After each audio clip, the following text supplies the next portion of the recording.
الرحمن الرحيم السلام عليكم ورحمة الله وبركاته.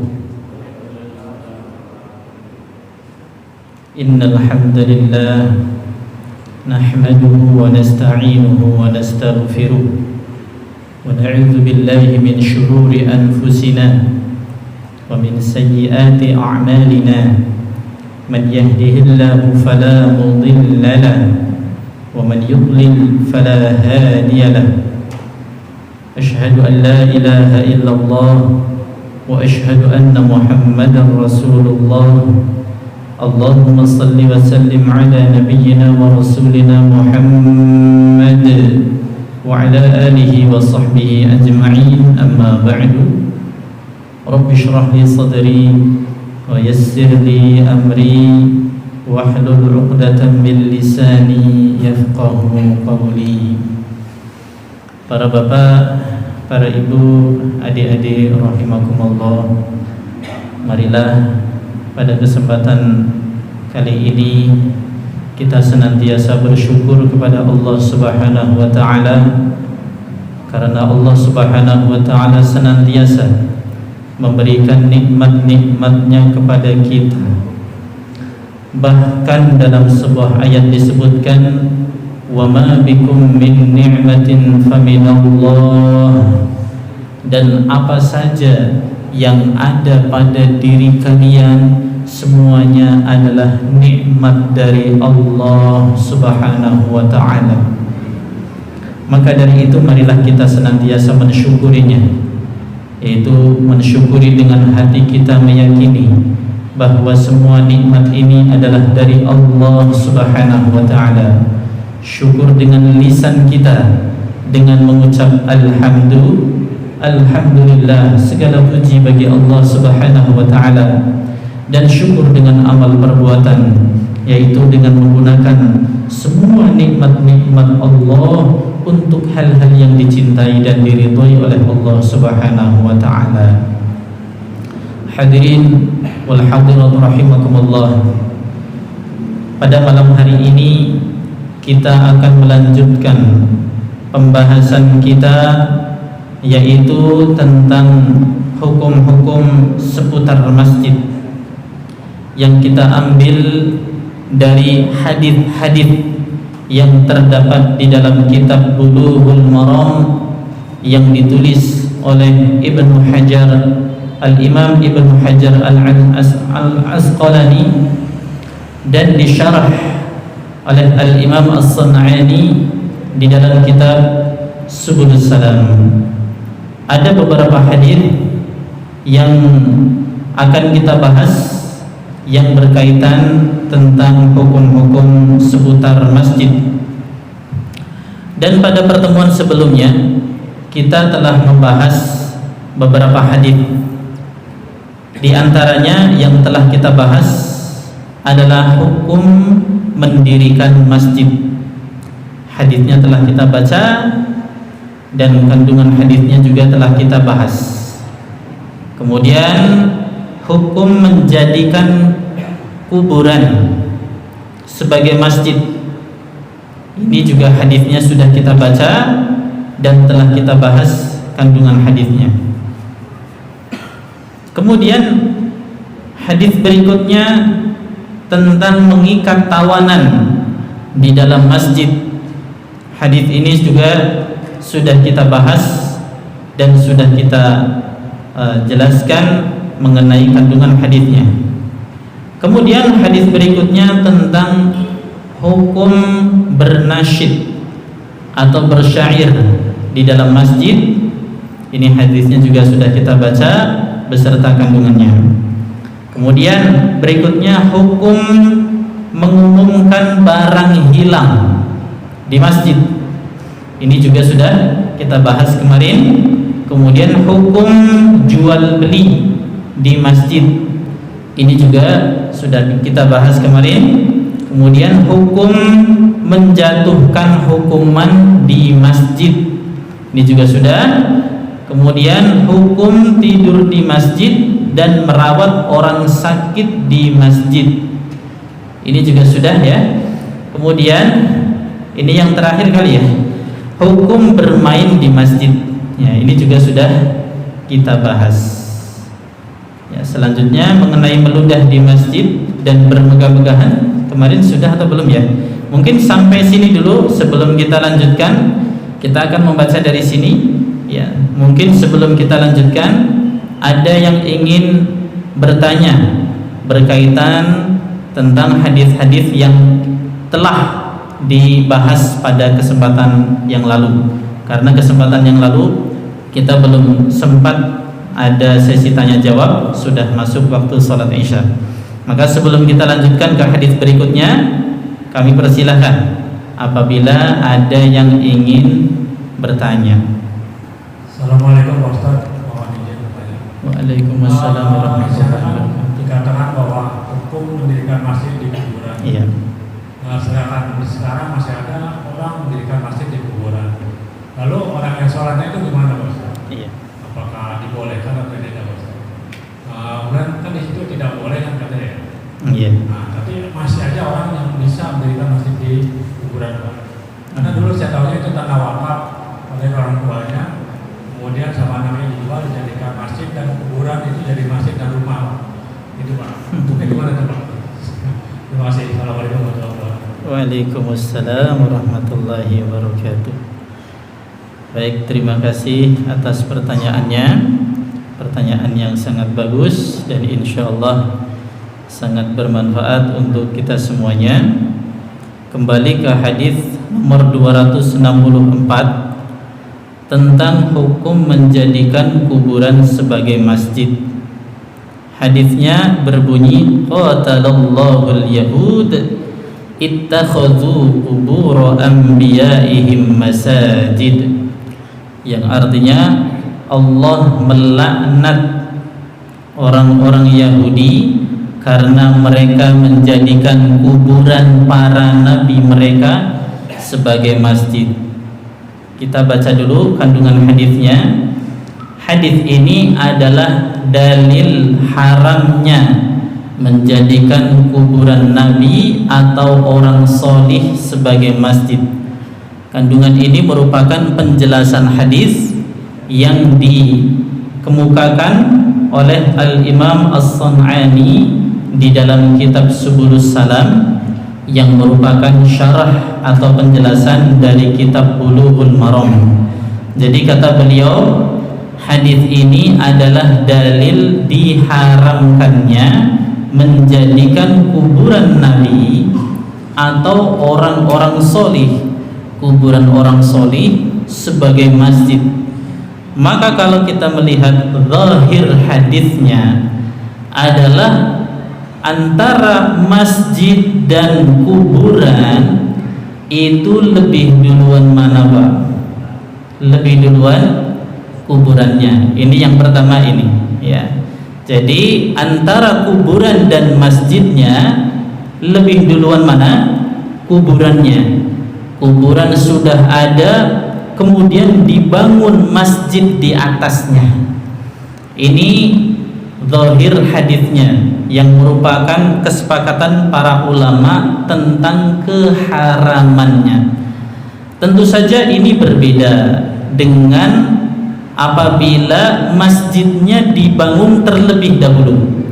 Ya, apabila masjidnya telah terbangun terlebih dahulu, kemudian dikuburkan orang-orang solih di sekitarnya, ya maka ini masih diperbolehkan sebagaimana kandungan hadis yang nomor 3. Adapun membangun masjid di samping kuburan orang solih tanpa ada maksud mengagungkan atau menjadikan kuburan tersebut sebagai kiblat, maka tidak termasuk yang terlarang. Artinya apa? Larangan kuburan dijadikan masjid merupakan tindakan preventif Rasulullah sallallahu alaihi wasallam agar umatnya tidak berbuat syirik saat beribadah kepada Allah Subhanahu wa taala. Karena dikhawatirkan orang-orang yang semula niatnya salat zikir dan doa kepada Allah Subhanahu wa taala, berubah niatnya, salatnya menghadap ke kuburan, mintanya kepada kuburan.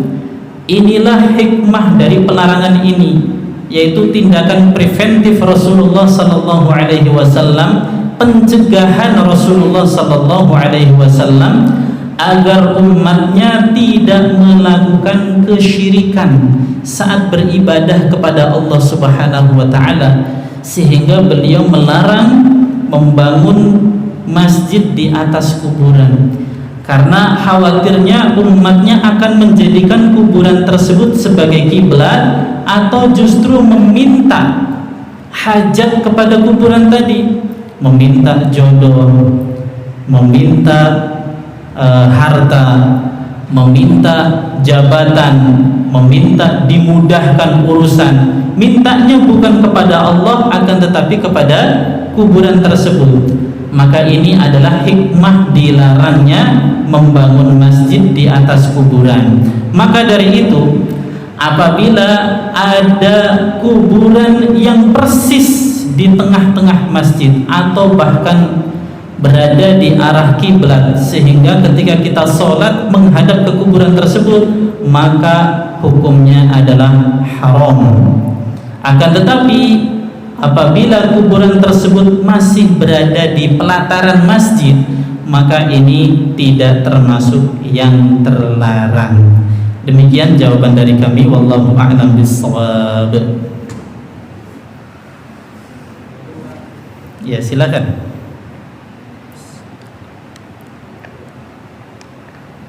Bagaimana kalau Masjid Madinah itu kan sudah kubur Nabi? Iya. Di sebelah kiri. Iya. Nah, bagaimana hukumnya itu? Baik. Semula kuburan Nabi sallallahu alaihi wasallam adalah di kamarnya. Jadi itu merupakan kamar atau rumah Nabi sallallahu alaihi wasallam. Kemudian seiring berjalannya waktu ada perluasan Masjid Nabawi. Semakin lama semakin diperluas, semakin lama semakin dipertinggi, semakin lama semakin diperindah, yang akhirnya terkesan bahwasanya Rasulullah sallallahu alaihi wasallam dan sahabat Abu Bakar dan Umar dikuburkan di dalam masjid, padahal sebenarnya adalah di rumahnya Rasulullah sallallahu alaihi wasallam, dan itu pun tetap dijaga oleh para muaskar, oleh para petugas yang berseragam, ya, sehingga apabila kita melakukan perbuatan-perbuatan yang mengarah kepada kesyirikan langsung ditegur, ya. Bagi yang pernah haji atau umroh pasti sering dengar haji, nah itu ya, haji ilal qiblah, ya, kita disuruh doanya menghadap ke kiblat, ya. Ketika ada orang yang, ya, kemudian seakan-akan dia meminta kepada Rasulullah sallallahu alaihi wasallam, maka langsung ditegur, ya, sama polisi, haji ilal qiblah. Karena apa? Karena para ulama sudah mewanti-wanti, ya, kuburan Nabi sallallahu alaihi wasallam, orang yang paling mulia yang ada di muka bumi ini. Beliau seorang nabi, seorang rasul, ya, teladan kita, ya. Pasti banyak orang-orang yang nantinya akan mengkultuskan beliau kalau tidak dijaga dengan ketat. Ya, maka dari itu kuburan Nabi ditembok dengan tembok yang sangat kokoh, ya, kemudian dijaga supaya orang-orang tidak melakukan kesyirikan, ya, melampaui batas dalam mengagungkan Nabi sallallahu alaihi wasallam sehingga malah mempertuhan Nabi Muhammad sallallahu alaihi wasallam. Padahal beliau pernah bersabda, la tatruni kama atra'at al-Masih ibn Maryam, innama ana 'abdun faqulu 'abdullahi wa rasuluh. Janganlah kalian berlebih-lebihan dalam mengagungkan aku sebagaimana orang-orang Nasrani berlebih-lebihan dalam mengagungkan nabi mereka sehingga sampai mempertuhan nabi mereka, yaitu Nabi Isa alaihis salam. Maka beliau berkata, innama ana abdun, sesungguhnya aku ini adalah abdun, hamba Allah. Faqulu abdullahi wa rasuluh, maka ucapkanlah bahwasanya aku ini adalah abdullahi wa rasuluh, bahwasanya Nabi Muhammad adalah hamba Allah dan Rasulnya, supaya kita tidak berlebihan dalam mengagungkan Nabi Muhammad sallallahu alaihi wasallam sampai mempertuhankannya. Makna dari abduhu adalah supaya kita meyakini bahwasanya Nabi Muhammad itu adalah makhluk yang diciptakan oleh Allah Subhanahu wa taala dari golongan manusia. Beliau bukan al-Khaliq, maka tidak boleh dipertuhan. Dan kita ucapkan wa rasuluh, beliau rasul, utusan Allah Subhanahu wa taala. Jadi meskipun beliau manusia biasa, tidak boleh dihina, tidak boleh diremehkan, justru harus ditaati sebagaimana kita taat kepada Allah Subhanahu wa taala. Kenapa? Karena beliau adalah seorang rasul, manusia pilihan Allah Subhanahu wa taala yang diutus untuk menyampaikan risalah dari Allah Subhanahu wa taala. Maka beliau memerintahkan kepada kita untuk mengucapkan abdullahi wa rasuluh, bahwasanya beliau ini seorang hamba dan sekaligus seorang rasul yang dipilih oleh Allah Subhanahu wa taala. Ini untuk mencegah perbuatan ghulu, yaitu berlebih-lebihan dalam mengagungkan Nabi sallallahu alaihi wasallam yang maksudnya adalah sampai mempertuhan Nabi Muhammad sallallahu alaihi wasallam, meminta kepada beliau ataupun meminta hajat kepada beliau. Ini termasuk yang beliau khawatirkan. Oleh karena itu masjidnya sangat dijaga dengan ketat, dan posisi masjidnya posisi kuburannya seakan-akan berada di masjid, padahal sebenarnya bukan di dalam masjid, akan tetapi di rumah beliau sallallahu alaihi wasallam. Kemudian terjadi perluasan sehingga terkesan seperti di dalam masjid. Wallahu taala a'lam. Pertanyaan berikutnya. Oh, boleh, silakan. Ya. Bagaimana kalau ketika masjid itu ternyata tidak dikabulkan sama yang punya tanahnya, tapi masjid tetap berdiri? Misalnya seperti di Muslim makan makin luas, gimana hukumnya? Maksudnya mendirikan masjid di atas kuburan begitu atau gimana? Gimana? Di atas tanah. Di atas tanah? Yang punya tanah tapi ya, nggak mengizinkan. Oh gitu ya. Jadi suatu oleh masyarakat gitu. Iya. Sedangkan kita tidak mengizinkan. Iya. Nah, bagaimana itu orang yang sholat di situ? Iya. Jadi iya. Yang pertama, sayang sekali ya ketika ada orang yang memiliki tanah yang sangat luas, bahkan terlalu luas ya, melebihi kebutuhannya, kemudian tidak menginfakkannya, mewakafkannya untuk masjid. Padahal Allah Subhanahu wa taala menjanjikan rumah di surga. Kata Rasulullah sallallahu alaihi wasallam, "Man bana masjidan banallahu lahu baitan fil jannah." Barang siapa yang membangun masjid, maka Allah akan membangun untuknya rumah di surga. Maka sayang sekali apabila ada orang yang memiliki tanah berlebih kemudian tidak mewakafkannya untuk masjid ya.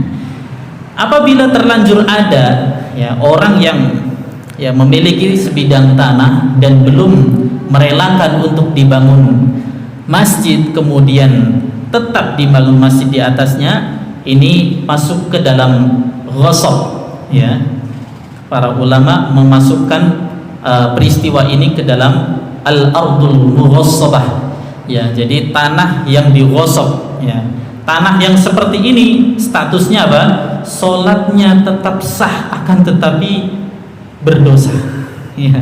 Jadi salatnya sah akan tetapi berdosa ya. Ini para ulama mengatakan demikian. Jadi salat di tanah yang tanah itu merupakan tanah ghasab atau perampasan dari orang yang belum merelakan untuk dibangun masjid di atasnya. Oleh karena itu sebaiknya tidak memaksakan diri. Kalau memang orang yang memiliki tanah tidak mengizinkan untuk dibangun masjid di atasnya, maka sebaiknya tidak perlu memaksakan diri.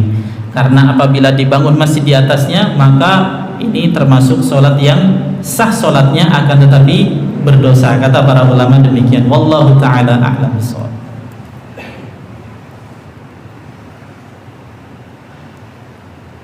Silakan apabila ada pertanyaan berikutnya.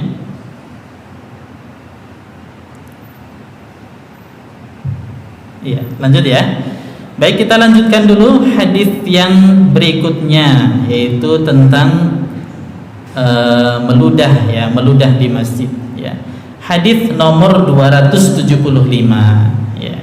An Anasin qala Rasulullah sallallahu alaihi wasallam al-busaq fil masjid khati'atun wa kaffaratuha dafnuha. Dari Anas bin Malik, dia berkata bahwa Rasulullah sallallahu alaihi wasallam bersabda, meludah di dalam masjid merupakan suatu kesalahan dan kafaratnya atau tebusannya adalah menimbunnya. Hadis ini terdapat dalam kitab induknya, yaitu kitab Sunan An-Nasa'i nomor 715, dan hadis ini dijelaskan oleh Al-Imam As-Sun'ani di dalam kitab Subulus Salam bahwasanya hadis ini adalah larangan meludah di masjid dan kafaratnya adalah menimbunnya. Ini apabila masjid di zaman dahulu belum menggunakan keramik atau karpet ya, masih pakai tanah atau kerikil, maka ditimbun. Apabila masjidnya sudah modern seperti di zaman sekarang, maka kafarahnya adalah mengeluarkannya dari masjid. Ketika seseorang baik sengaja maupun tidak meludah di dalam masjid, ini merupakan perbuatan dosa dan baru diampuni dosanya ketika dia menyingkirkannya dari masjid. Ini merupakan larangan meludah di masjid. Kemudian selanjutnya, hukum bermegah-megahan dalam membangun masjid. Hadis nomor 275. An Anasin anna Nabiyya sallallahu alaihi wasallam qala la taqumu as-sa'atu hatta yatabaha an-nasu fil masajid. Dari Anas bahwa Nabi sallallahu alaihi wasallam bersabda, tidak akan tiba hari kiamat sampai manusia bermegah-megahan dalam membangun masjid. Hadis ini terdapat dalam Sunan Abu Dawud nomor 379. Hadis ini menunjukkan mukjizat Rasulullah sallallahu alaihi wasallam. Beliau mendapatkan wahyu, dapat mengetahui tanda-tanda dekatnya hari kiamat. Hadis ini ketika beliau ucapkan di zaman sahabat, para sahabat itu enggak ngeh. Emang ada orang yang bermegah-megahan dalam membangun masjid. Masjid Nabawi saja dibangun dari pelepah kurma dengan kerikil ya, Masjid Nabawi saat itu. Ya, jadi para sahabat sami'na wa ata'na. Dan ternyata di zaman sekarang kita dapat menyaksikan sendiri bagaimana Rasulullah sallallahu alaihi wasallam mendapatkan wahyu dari Allah Subhanahu wa taala sehingga mengetahui apa yang akan terjadi di akhir zaman nanti sebelum datangnya hari kiamat. Di antaranya adalah manusia bermegah-megahan dalam membangun masjid. Hadis ini juga menunjukkan makruhnya bangga dengan kemegahan masjid, baik dengan ucapan, misalnya dengan ucapan masjidku ini lebih bagus daripada masjidmu, masjidku ini lebih megah daripada masjidmu. Nah, ini membanggakan diri dengan ucapan, maupun dengan perbuatan, yaitu dengan meninggikan bangunan dan menghiasinya. Ini apabila bukan untuk kebutuhan. Ya, apabila memang kebutuhan karena darurat, karena jamaahnya semakin membludak, sementara masjidnya tidak cukup, kemudian diperluas atau dipertinggi supaya cukup, kemudian diperindah, diperapi supaya jamaah nyaman, ini tidak termasuk yang dilarang. Adapun yang dilarang bermegah-megahan dalam membangun masjid yang tidak disukai oleh Allah Subhanahu wa taala adalah niatnya itu bukan untuk kebutuhan ya, akan tetapi hanya untuk mempercantik, memperindah, yang nantinya malah justru menyibukkan mata para jamaah sehingga mereka tidak khusyuk dalam melaksanakan sholat, tidak khusyuk dalam melaksanakan zikir dan doa serta ibadah-ibadah yang lain. Karena apa? Karena tersibukkan dengan hiasan-hiasan yang ada di masjid. Inilah yang terlarang. Namun apabila meninggikan atau memperluas atau memperapi masjid karena untuk kenyamanan jamaah sehingga mereka bisa khusyuk, tentu saja ini malah dianjurkan. Wallahu a'lam bishawab. Selanjutnya adalah hukum menghiasi masjid. Nah, ini masih ada kaitannya dengan hadis yang tadi, yaitu hadis nomor 276 an Ibni Abbas qala Rasulullah sallallahu alaihi wasallam ma umirtu bi tasyyidil masjid. Ya, ini masih ada lanjutannya, bi tasyyidil masajid. Dari Ibnu Abbas dia berkata, Rasulullah sallallahu alaihi wasallam bersabda, saya tidaklah diperintahkan untuk menghiasi masjid-masjid. Hadis ini terdapat dalam Sunan Abu Dawud nomor 378. Sebagaimana penjelasan hadis yang tadi, apabila menghiasi masjid sampai membuat para jamaah tidak khusyuk dalam melaksanakan ibadah, inilah yang dilarang. Hadis ini menunjukkan makruhnya menghiasi masjid. Bahkan sebagian ulama mengharamkannya. Kenapa bisa sampai mengharamkan? Sebagaimana perkataan Ibnu Abbas ya radhiyallahu anhu, karena menghiasi masjid dengan pernak-pernik yang bisa menyibukkan dari kekhusyuan dalam beribadah, ini merupakan tasyabbuh. Ya. Apa itu tasyabbuh? Tasyabbuh itu menyerupai orang-orang Yahudi dan orang-orang Nasrani, dan tasyabbuh merupakan perbuatan yang diharamkan oleh Allah Subhanahu wa taala dan oleh Rasulullah sallallahu alaihi wasallam. Man tasyabbaha biqaumin fahuwa minhum. Barang siapa yang tasyabbuh atau menyerupai suatu kaum, maka dia termasuk ke dalam kaum tersebut.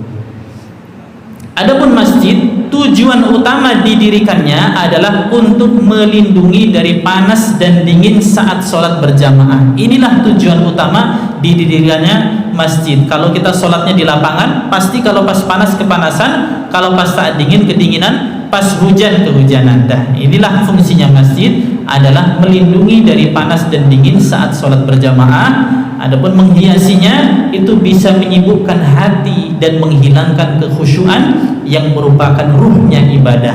Jadi ibadah kita itu punya ruh. Ruhnya itu apa? Kekhusyuan. Maka kalau kita beribadah tanpa khusyuk, ibarat jasad tanpa ruh. Dan hiasan-hiasan yang begitu menggoda mata untuk memandangnya, itu bisa menghilangkan kekhusyuan, dan inilah yang terlarang. Kemudian hadis yang terakhir, ya, ini hadis yang terakhir dalam masalah ini, hukum membersihkan masjid. Ya, hadis nomor 277 an Anas ibni Malik qala Rasulullah sallallahu alaihi wasallam aradtu alayya ujura ummati hatta al-qadhati yukhrijuha ar-rajulu minal masjid. Dari Anas bin Malik ia berkata, Rasulullah sallallahu alaihi wasallam bersabda, pahala-pahala umatku ditampakkan kepadaku hingga pahala seseorang yang membuang debu dari masjid. Hadis ini terdapat dalam Sunan At-Tirmidzi nomor 2840. Dan hadis ini merupakan anjuran membersihkan masjid, dan ini merupakan amalan yang berpahala. Di antara kandungannya yang lain, ya, bahwasanya hadis ini juga bisa dipahami kebalikannya, atau istilahnya adalah mafhumul mukhalafah. Dipahami kebalikannya. Kalau orang membersihkan masjid dapat pahala, maka sebaliknya orang mengotori masjid dapat apa? Dapat dosa. Nah, dan ini terdapat di dalam kitab Subulus Salam. Jadi ada mafhumul mukhalafah. Kita dapat memahami sebaliknya. Kalau pahala, kalau debu sekecil apapun itu dibersihkan bisa mendatangkan pahala, maka apabila kotornya luar biasa dan dibersihkan, itu pahalanya lebih besar. Dan sebaliknya, ketika seseorang mengotori masjid dengan kotoran yang kecil saja itu bisa berdosa, semakin dia mengotori masjid dengan kekotoran yang sangat banyak, maka bisa lebih berdosa lagi. Makanya di masjid-masjid alhamdulillah ada batas suci. Ya, ada tulisan apa? Batas suci. Ya, supaya apa? Supaya sebelum masuk masjid kita lepaskan alas kaki kita. Kalau perlu cuci tangan dan cuci kaki. Nah, ini na'udzubillah min dzalik ya, larangan keras ya masuk masjid dengan menggunakan sandal atau sepatu ya, apalagi dilakukan dengan sengaja, dan ini merupakan perbuatan yang berdosa. Na'udzubillah min dzalik. Itulah hadis yang terakhir yang terdapat di dalam kitab Bulughul Maram yang berkaitan tentang hukum-hukum seputar masjid. Dipersilahkan apabila ada pertanyaan tentang hadis-hadis yang baru saja kita bahas. Monggo silakan. Bismillah.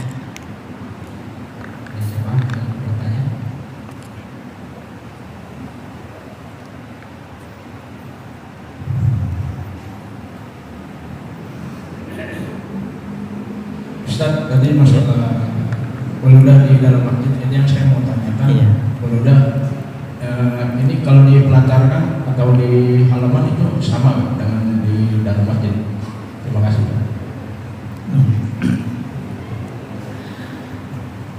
Hadis tadi merupakan larangan meludah di dalam masjid.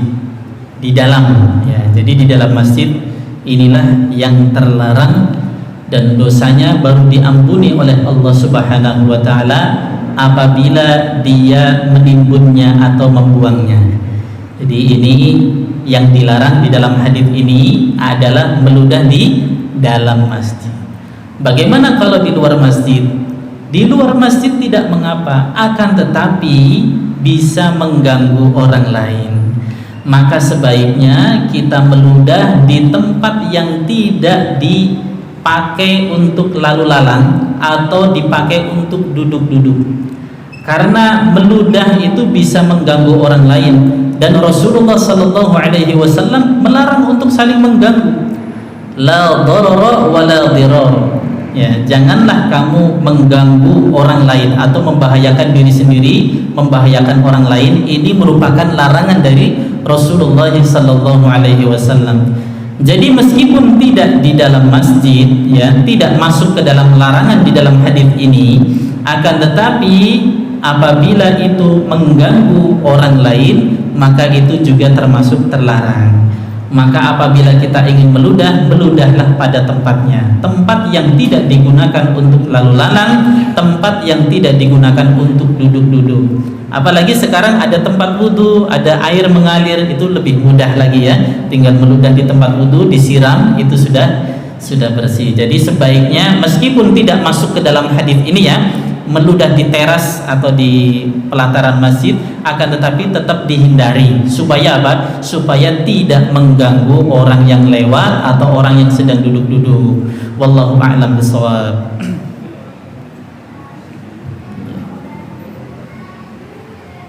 Silakan berikutnya. Assalamualaikum warahmatullahi wabarakatuh. Waalaikumsalam warahmatullahi Izin Pak Ustaz, masalah jual beli di area masjid. Iya. Itu kan tidak boleh kalau di area masjid. Kalau di luar area, mohon itu hukumnya apa Pak Ustaz? Iya. Kemudian kita sebagai pembeli kalau yang di luar area, apa itu termasuk dibolehkan atau tidak? Terima kasih. Assalamualaikum warahmatullahi wabarakatuh. Waalaikumsalam warahmatullahi wabarakatuh. Jual beli di dalam masjid ya. Kemarin kita sudah bahas hadisnya ini ya. Hadis tentang jual beli di dalam masjid, dan ini kata Imam As-San'ani haram hukumnya. Hadis di atas menunjukkan haram hukumnya jual beli di dalam masjid. Ada barang, ada uang, ada penjual, ada pembeli, ada transaksi, baik secara langsung maupun secara online ya. Scroll ya, habis itu masukkan keranjang, check out. Nah, itu termasuk larangan. Jadi bagaimana solusinya? Di luar masjid, kalau ingin check out ya keluar ya, kalau ingin scroll barang keluar, atau ingin transaksi keluar masjid. Di luar masjid tidak terlarang. Apabila di luar masjid itu tidak terlarang. Yang terlarang adalah di dalam masjid saja. Kalau di luar masjid tidak terlarang dan jual belinya sah. Barangnya halal, uangnya halal dan tidak termasuk yang terlarang apabila di luar masjid. Wallahu taala a'lam. Area masjid, ya. Baik. Area masjid, ya. Contohnya masjid mana? Masjid ini atau masjid yang lain? Iya. Halaman, ya, halaman tidak mengapa. Ya, jadi yang terlarang adalah di tempat yang biasa digunakan untuk sholat. Ya, untuk sholat lebih khusus adalah di lantai ini yang dipasang sajadah ini. Disinilah tempat yang disepakati oleh ulama keharamannya untuk melaksanakan jual beli. Adapun di tempat yang lain, di bawah atau di lapangan itu tidak mengapa. Demikian, wallahu a'lam bishawab. Ya. Mungkin ada tambahan, silakan. Ya. Assalamualaikum warahmatullahi wabarakatuh. Waalaikumsalam warahmatullahi wabarakatuh. Izin bertanya, Ustaz. Iya. Bagaimana kaidah dan panduannya jika aula masjid digunakan sebagai tempat resepsi? Terima kasih. Ya. Masya Allah, pertanyaan yang sangat bagus. Ya. Aula masjid digunakan untuk resepsi ataupun kegiatan-kegiatan yang lain. Jadi sebagaimana penjelasan yang tadi, masih ada kaitannya. Ya, masih ada kaitannya dengan larangan jual beli di dalam masjid. Tinggal area tersebut bagaimana keputusan dan kesepakatan DKM. Apakah area tersebut adalah area masjid yang digunakan untuk sholat sehari-hari atau bukan? Apabila disepakati oleh seluruh pengurus DKM area tersebut adalah area sholat, maka konsekuensinya tidak boleh digunakan untuk jual beli, tidak boleh disewa-sewakan dan lain sebagainya. Larangan-larangan masjid berlaku untuk area tersebut. Tapi kalau sudah disepakati bahwasanya area tersebut bukan area untuk tempat sholat, hanya digunakan untuk sholat kalau darurat saja. Kalau darurat saja artinya kalau ruangan utama sudah nggak muat, maka kemudian ke ruangan tersebut. Artinya bukan untuk tempat sholat sehari-hari, hanya untuk tempat darurat saja. Jangankan aula, jalan raya ataupun lapangan pun bisa berubah menjadi masjid kalau tempat darurat, ya kan? Dalam kondisi darurat jamaahnya membludak sampai ke lapangan dan sebagainya. Tapi sehari-hari tidak digunakan untuk masjid. Ya, maka di tempat tersebut bukan area masjid dan diperbolehkan untuk melaksanakan jual beli dan lain sebagainya. Sementara sampai sini dulu pembahasan kita karena sudah masuk waktu sholat isya. Apabila ada hal-hal lain yang ingin didiskusikan, insyaallah bisa di kesempatan berikutnya. Kita tutup dulu dengan baca doa kafaratul majlis. Subhanakallahumma wa bihamdika asyhadu an la ilaha illa anta astaghfiruka wa atubu ilaik. Wassalamualaikum warahmatullahi wabarakatuh.